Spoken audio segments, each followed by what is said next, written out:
thank you so much for joining us for our curious conversation. Today we're going to be talking about transient art and formation of identity. I'm Zoe Morgan, and I am the curriculum specialist on the education team here at Conner Prairie. And I am joined by Jana Linus, who is our director of the Preschool on the Prairie. Thank you so much for joining us, Jana. Yeah, thanks for asking me. Really appreciate it. Could you tell us a little bit more about what you do here at Conner Prairie? Sure, it is called Preschool on the Prairie. And yeah, I'm here with two other fabulous staff members that we come in every day and have 16 students in 2 classes over the course of a week. We're outside every day. We're playing in the woods, playing in the creek. In wintertime, we are indoors on days when it is too cold, but for the most part, we're outside all the time, just in nature, experiencing all the seasons, and children are playing. Yeah, we get to observe, we get to be informed by their play on what types of things they're interested in, and we get to add some things to that, and just get to study them and really learn so much about life from our students. Mm-hmm. Which is exactly how they should be learning, right? Which kind of leads me into my next question. What does education look like at Conner Prairie, and how does our learning philosophy kind of guide that? Right, so education at Conner Prairie, whether it's at the preschool, whether it's in a playtime on their prairie class, whether it is in some type of a program or something else that we're offering here at our campus, education very much is seen as a chance for children, and not just children, but really people of all ages, to get to come into a space that is going to provide them with a lot of just rich opportunity to interact with nature, to interact with each other, with animals, with all kinds of things that are going on here. But just a freedom to explore and to create meaning from the people they're interacting with, each other, and their surroundings. Mm-hmm. Yes, and for those of you that are maybe not familiar with our learning philosophy, there are a couple points from the learning philosophy that I just wanted to read that really stuck out to me. One of them being, we offer guests the time and freedom to notice, to explore, to question, to feel, to play, and to sink into the process of learning, erasing the pressure of an expected outcome or final product. And another one of my favorites being a history major. History does not live in standards or even in research. History lives in our stories, and our stories are enhanced through art, science, imagination, and nature. Yeah. Yes, and so kind of getting into exploring nature, art, imagination, all of those things. We want to talk a little bit about transient art. So can you tell us what transient art is and what that looks like at the preschool? Sure. So transient art is really pretty open-ended. It literally can be anything that, any kind of found items that you have. Maybe it's a collection of things. I like to collect rocks, so rocks could be a piece of that, but literally, and as you can kind of see on this table, we've got a collection of different items. And this is kind of an example of what this could look like at our school, what a child might walk up to and notice and see. But transient art can be anything that you can kind of start to build and create based on, could be the way you're feeling that day, could be something that's related to your surroundings, things that you see, things that you smell or are touching, things that you're drawn to. Maybe it's a favorite color, texture. Anything can go into that. And so what's really great about transient art is that it can be anything, and it can be changing because it's temporary. You're not gluing anything to a surface. You're not using a hammer and nails to it. It can be moved. So even as you're creating it, if you change your mind, you can remove it and make something completely new.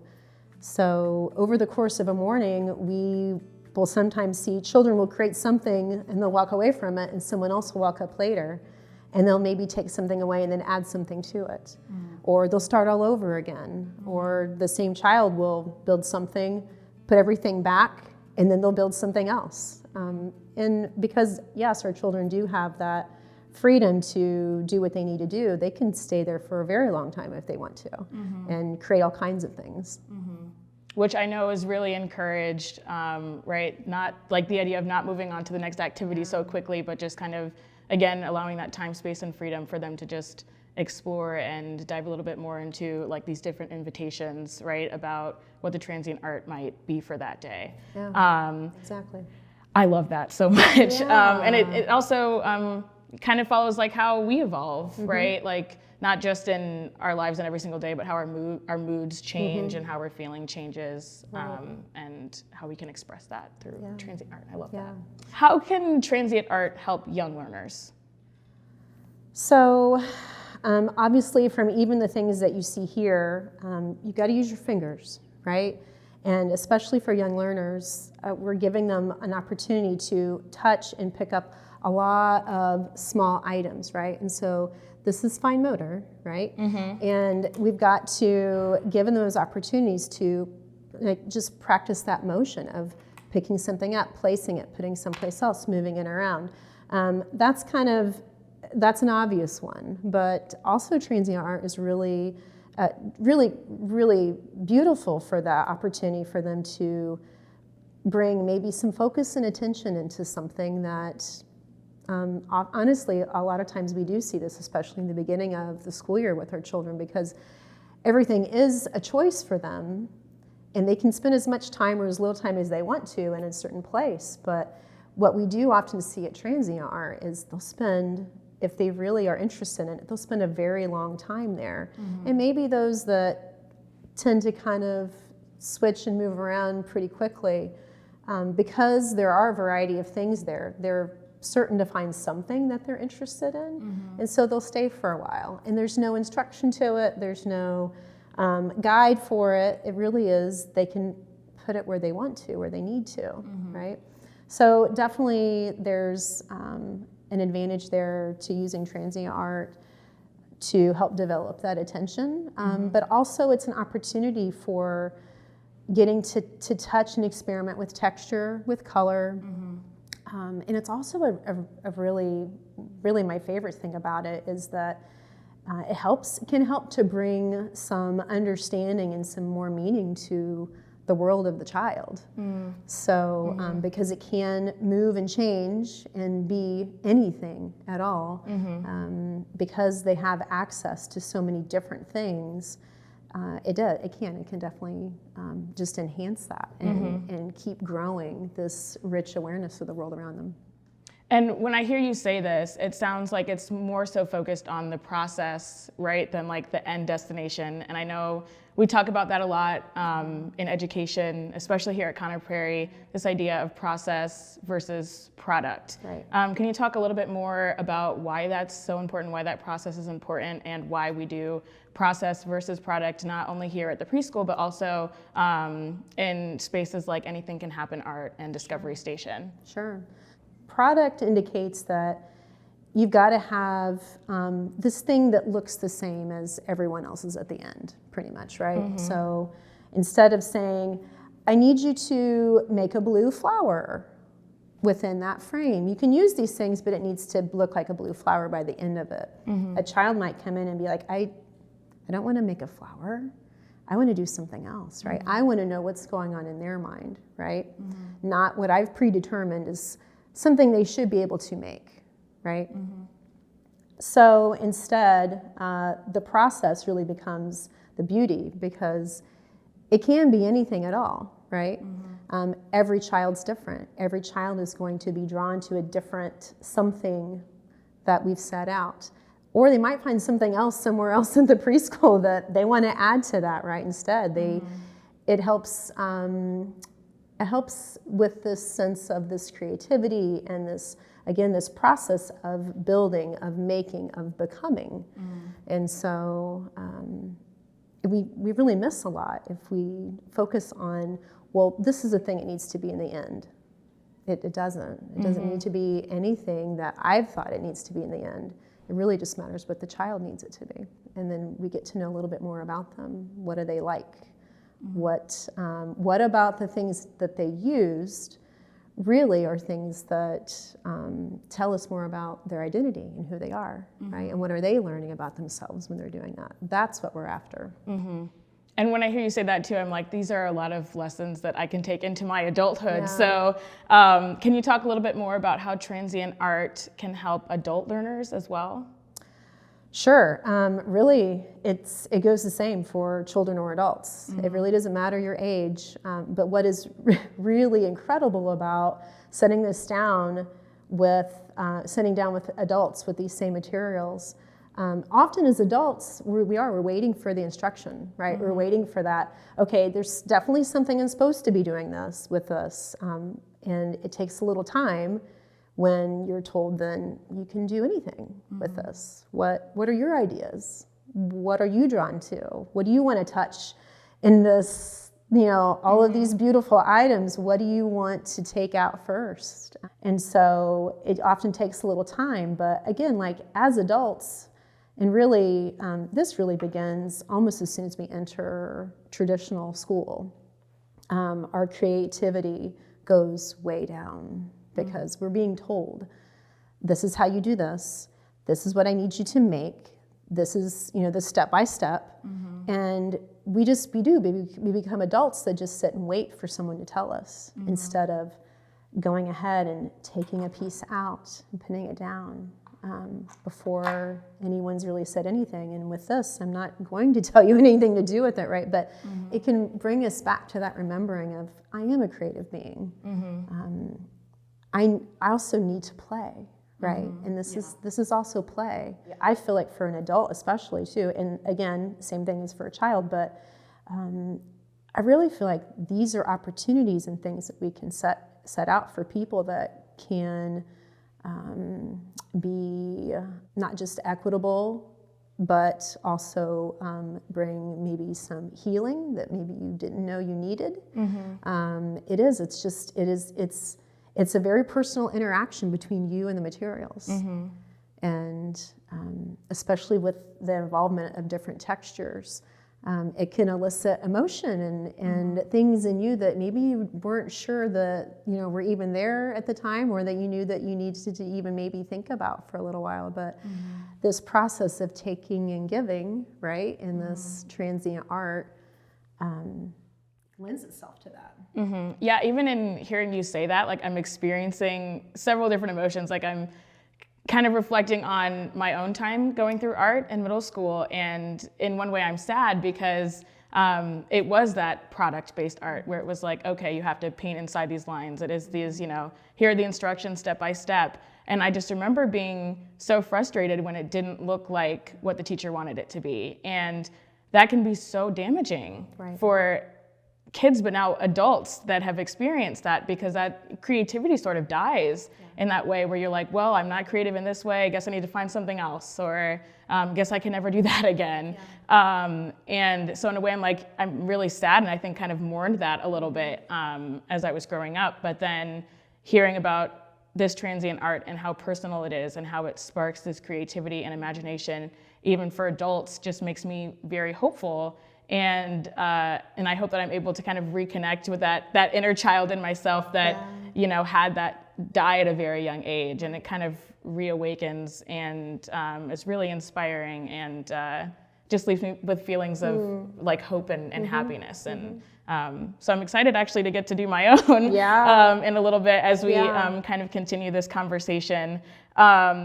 But I want to switch gears a little bit, not really switch gears, but talk about how transient art relates to identity and the formation of identity. So could you talk a little bit about that, like developmentally, first what's going on with early learners with regards to identity, and then how transient art helps with that? We really feel like, especially here at Preschool on the Prairie, because they are outside in nature, they have all this time to just play 3 solid hours every time they're here, to just play, to do whatever they need to do in that time, and have access to all these different materials and each other. They're learning more about who they are, the things that they like, the things maybe they don't like, the kinds of activities or the kinds of experiences they like to engage in, and beginning to understand why that is, right? We do focus a lot on identity work here at the preschool, and that can often looks like a bit of a transient art experience. And I love especially what we do in the fall. We'll set something out, looks very similar to this, with different rounds that, whether it's different round shapes that are in a variety of really what looks like maybe different skin tones. And they can choose which one they want to use to represent their face, and then they get to choose any of the materials they want to use too. But the magic is just listening to them, and as they are making the choices of things, they'll start to talk, and they'll start to say, oh yeah, I like red, I'm gonna give myself red eyes. Oh, wait a minute, my eyes are blue, actually I'm gonna use blue instead. I'm gonna use this red for something else because I really like red, right? So they're giving some words to the things they already knew about themselves, right? They're expressing that through art, through language. The two things we say we want children to leave with from our school in particular is a strong sense of self, or who they are, and a passion for learning. And so there is an emphasis on that, and space for them to explore that. With this identity work, you have these invitations, right? And can you talk a little bit about what those invitations are, maybe how you come up with those when guests are about to do identity work with transient art? So as far as an invitation goes, we really base the things that whether it's the materials we're setting out or even the spaces we're setting them in, we spend a long time just watching people and determining through that observing, through that careful watching and listening to, what are the types of things they're interested in? What are maybe some things that they've just maybe discovered or learned about for the first time in their life? And making sure that when we do set something out like this, that it does have a variety of color, it has a variety of texture, that there are natural materials that are there. There are also even fabricated materials there, because it is a part of our life.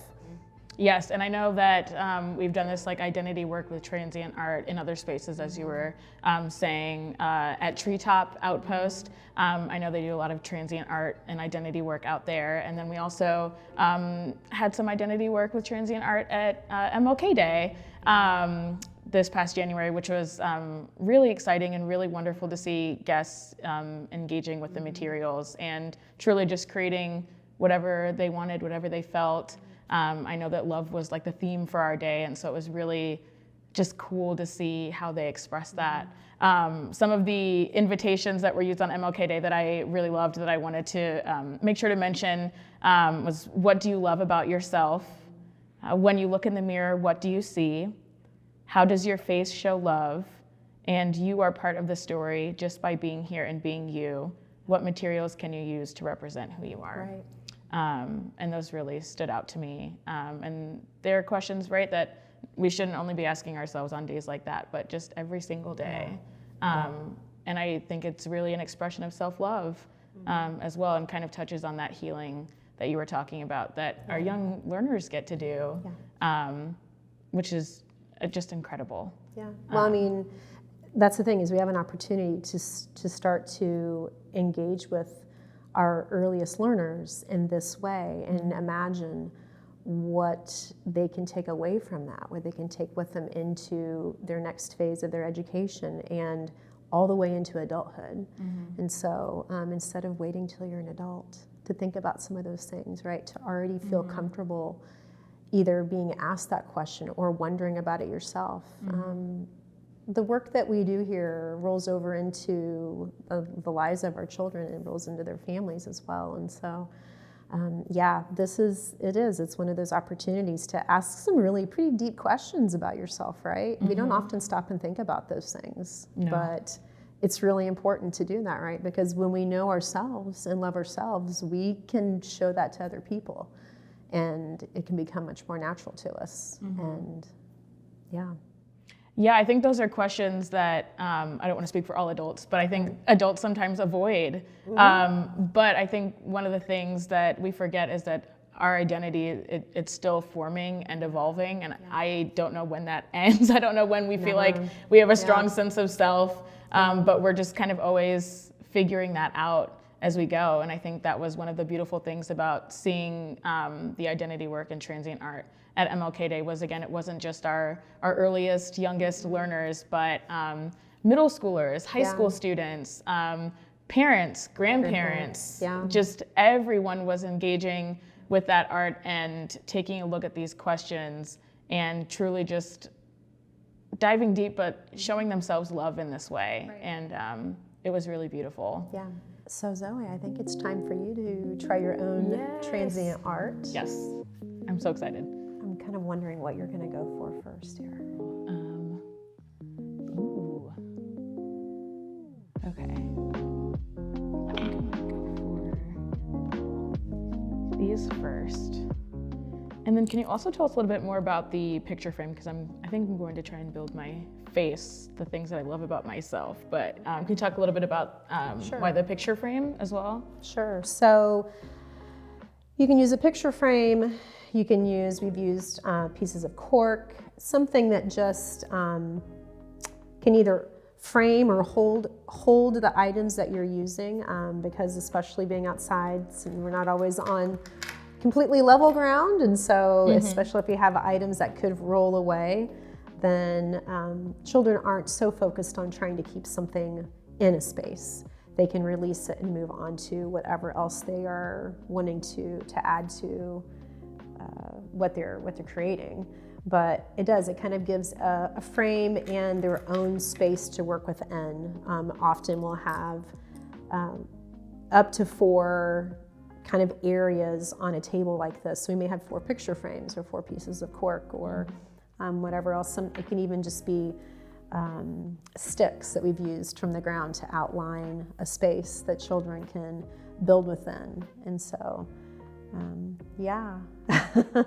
This is so much fun. It is.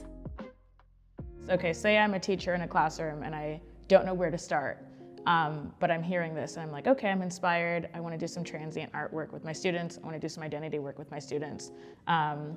What can I use within my classroom, or where can I start to begin this work with my students? Sure. I mean, really the place to begin is to just begin listening, begin watching, observing.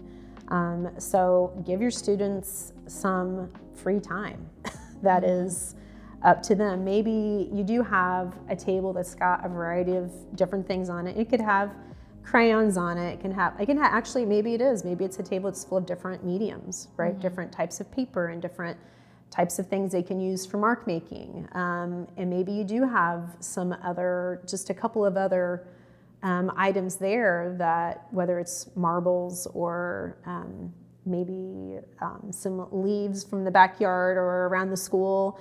Maybe you do that with your students. You go around, they all have a little basket or a bag or something, and they're looking for things that they're drawn to, that they like, right?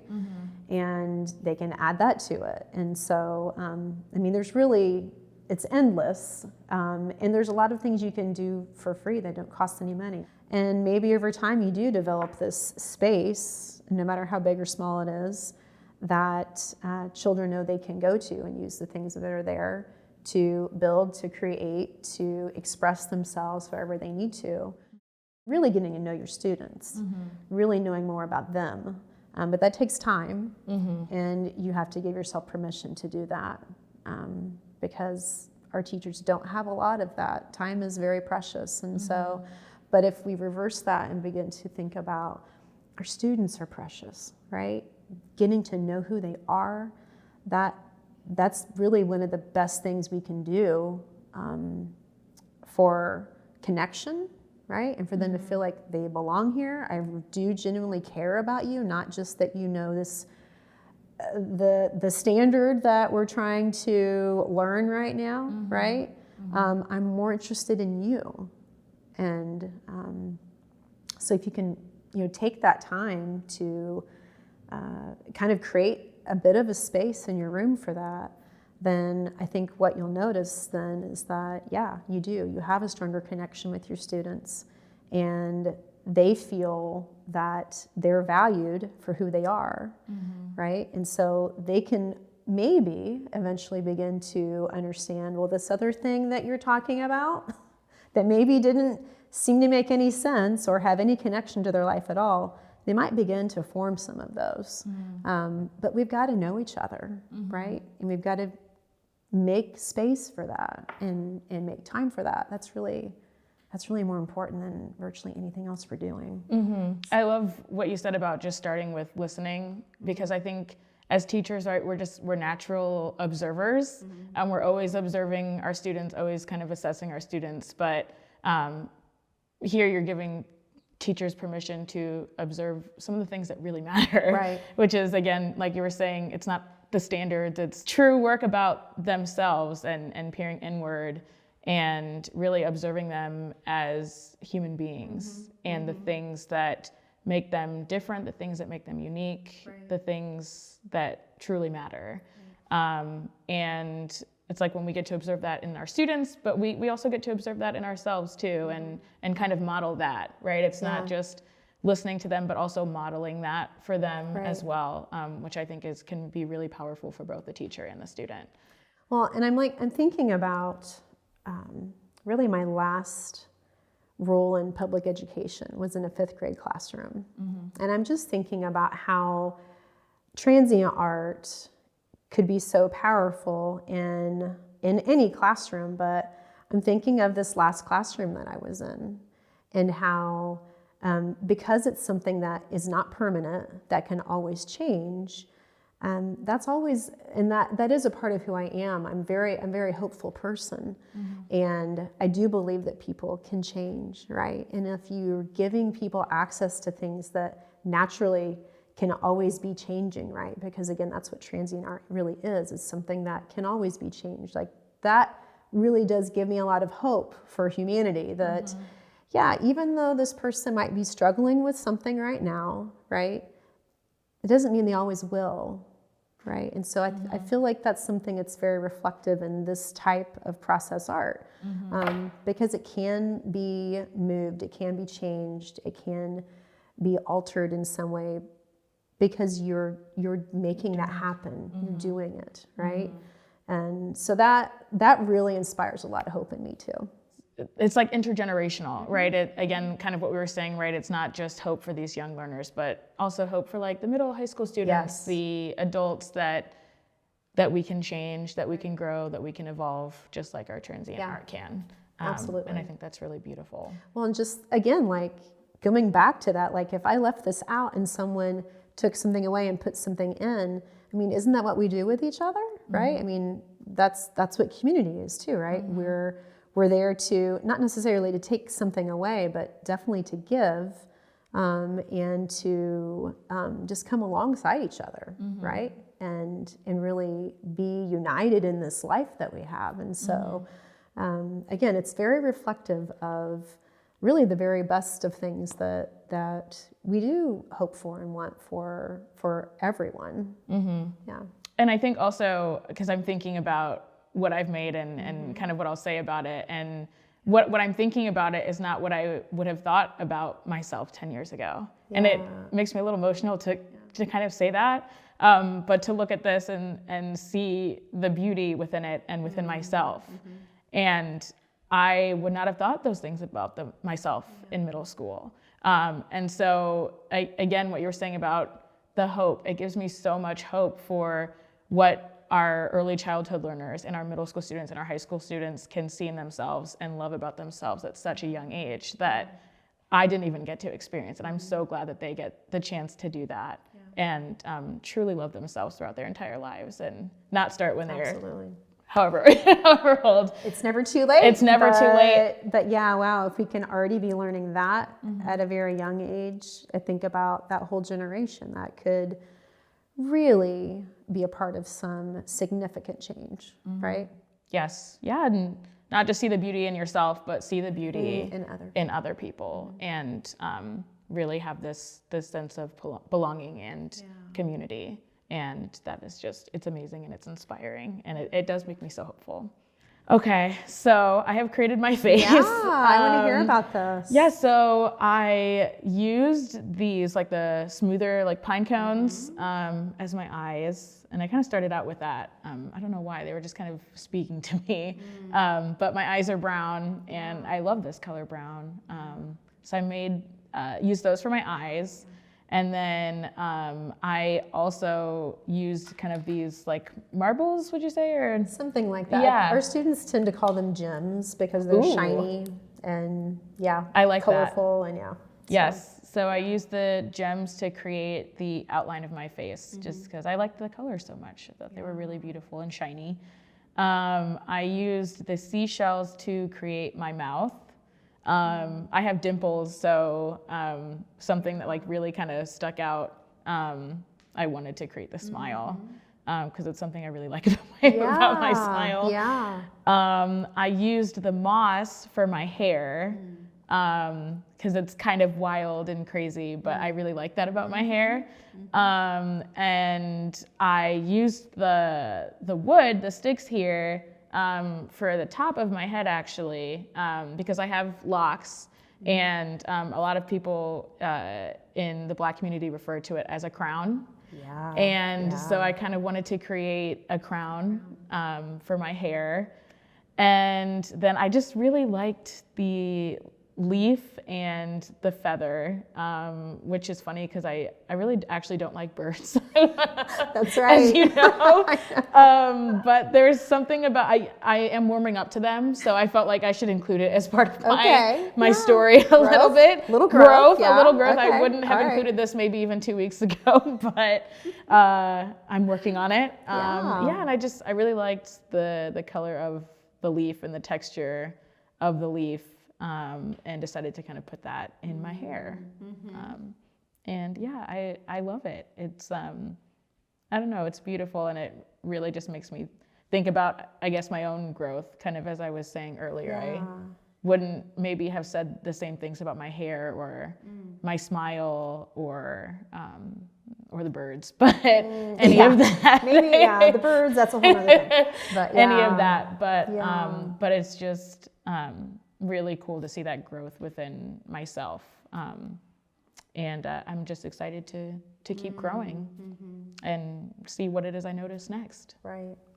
Well, yeah, just to recognize like the things that you really do love about yourself. I mean, you mentioning your dimples and how we'll have a 3-year-old that'll say, "Well, I have this thing right here. I want to," and it's their dimple, right? And they're what they choose to represent that. But yeah, just the things that, like you said, maybe you didn't feel that way about yourself. Not really all that long ago, really. And that now you really do. You see that as, actually, that's really something beautiful that I really love about myself. So choosing the things that you did, and specifically, like even like the crown, like I've not heard that before. And so I've learned something, because you were willing to share that with me, right? Yes. And so I've learned something else about you personally, right? Also about a wider community that I didn't know before. And so that's going to stick with me. That's something that's, that matters to me because it matters to you. So. Well, thank you for creating a space that felt very safe for me to do this and comfortable enough for me to share that. So thank you so much. You're welcome. And thank you so much for the conversation today. Yeah. It was wonderful. And I learned so much from you that I'm excited to hopefully take. I know I don't have a classroom, but I can do this at home. I can do this with my family, and I'm really excited to do that work outside of here. So thank you so much. Yes, you're very welcome. Thank you so much for joining us for this curious conversation, and we will see you next time.